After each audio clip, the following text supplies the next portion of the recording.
They've met on a dating app. They've started talking, and this was months before anything had happened between them. So on the night this has happened, she's been at a nightclub in the Barbican where she has already told him that she likes to go to. It's been agreed that they met on the Barbican, close to the taxi rank. He has recognised her and started a conversation with her.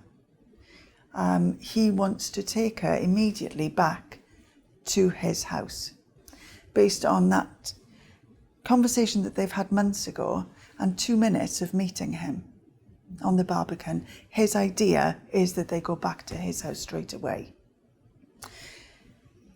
She says she's meeting some friends up on North Hill, and that's where they go. They've had more drinks, and then she's lost her mobile phone. At that point, she's ready to go home, and he tells her that he will share a taxi with her. But it doesn't occur to her that she's in any trouble at all at this point. She's got somebody who's willing to share the taxi fare home with her.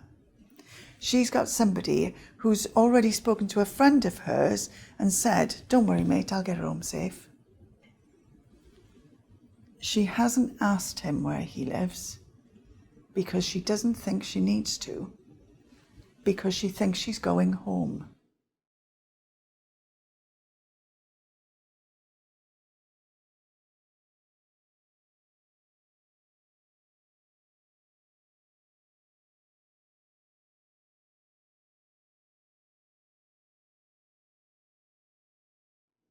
So the victim now is in a place she doesn't know, with no phone, no access to her friends, her family, or to call the police.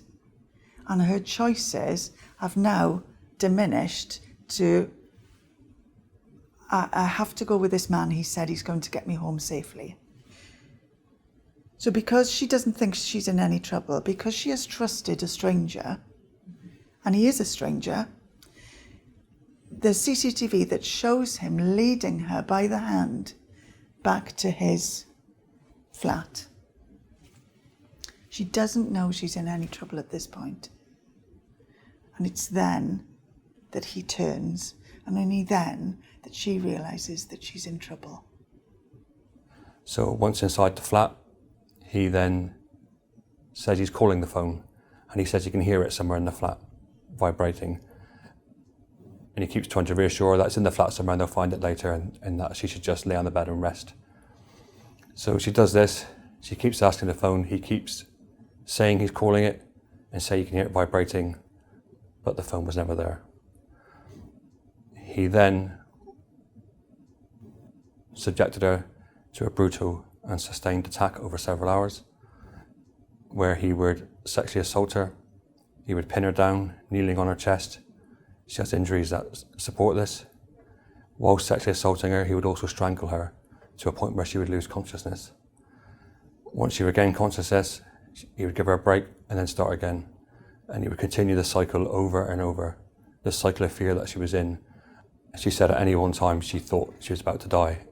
And she has also said in her statement to the police that he told her she was very lucky there were other people in the flat at the time, or it could have got worse. So from that, she believed the only thing worse than what was happening was death.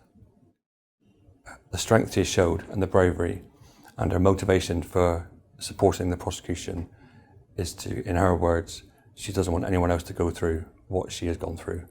So if she can highlight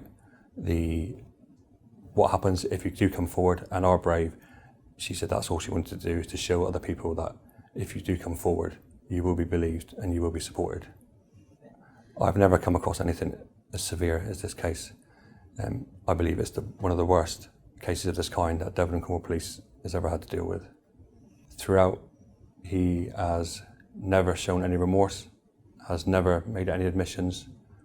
I think the level of premeditation he showed leading up to the incident, what he did on the night, how he manipulated someone very vulnerable through alcohol into gaining his trust, lying about the mobile phone, making her think the phone was in the flat, Then making sure he knew where she lived by taking her home was done to intimidate her and keep her in fear. And I believe because of that, he is a very dangerous individual. It seemed very clear he is leading a double life. The impeccable serviceman who is well liked and well respected by his peers, and then this other side to him where he's using the dating app to prey on vulnerable females, as was the case with this victim. I think for me there are no winners. Something horrific has happened to the victim, and she will live with that. Her family will have to live with what's happened to her. I think Mr. Evans has lost his liberty because of it, and his family and friends will suffer because of that. There are no winners, but there is justice, and there is some comfort in that.